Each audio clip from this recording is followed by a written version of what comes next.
محترم اساتذہ کرام اور میرے ہم مکتب ساتھیوں، السلام علیکم۔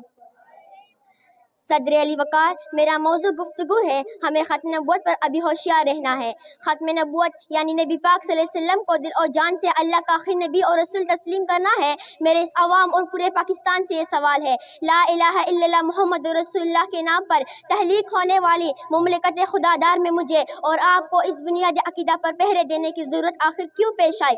جب دنیا اسلام کا ایٹمی طاقت کا آئین ہمارے لیے ختم نبوت کے عقیدے کو تسلیم کرنا لازم ٹھہراتا ہے، تو پھر کبھی مشرق تو کبھی مغرب میں ختم نبوت کی مہر چڑھنے کی صدا کیوں آتی ہے؟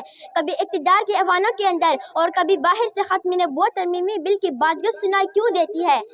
نبوت ختم ہے تجھ پر، رسالت ختم ہے تجھ پر، نبوت ختم ہے تجھ پر، رسالت ختم ہے تجھ پر، تیرا دی عارفہ والا شریعت ختم ہے تجھ پر، تیرے ہی دم سے بزم انبیاء کی رونق و زینت، تو صدر انجمن شان صدارت ختم ہے تجھ پر۔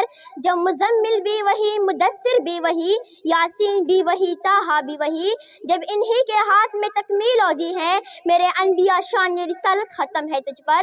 جب ختم نبوت پر میرا ایمان کامل ہے تو پھر کس میں جرأت ہے جو ختم نبوت پر قدغن لگانے کی کوشش کرے؟ کون ہے جو اپنا بن کے غیروں کی طرف وار کرے؟ کون ہے جو بائی کو بائی سے لڑاتا ہے؟ کون ہے جو اپنا بن کے اللہ اکبر کا نعرہ لگاتا ہے، وہی گولی چلاتا ہے اور سامنے والے بھی کلمہ پڑھ کر سولی پر چڑھ جاتا ہے؟ منکرین ختم نبوت نے جب جب سر اٹھایا، انہیں ایک لمحہ چین کا میسر نہ آیا، اور جب استعماری طاقت عالم اسلام پر غالب آئی، فتنوں نے سر اٹھایا تو علماء میدان کارزار میں کود پڑے۔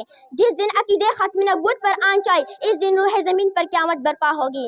اس عقیدے پر قدغن لگانے والے سنو، جو ہاتھ آپ سے منسوب کر کے توہین آمیز خاکے بنائے، ایسے بازو کو قلم کر دینا میرا ایمان ہے۔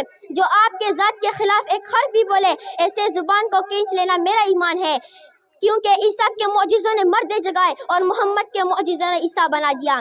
آخر میں اقبال کا یہ پیغام آپ کو سنا کر اجازت چاہوں گی، وہ نبوت ہے مسلمان کے لیے برگ حشیش، وہ نبوت ہے مسلمان کے لیے برگ حشیش، جس نبوت میں نہیں قوت و شوکت کا پیغام۔ شکریہ۔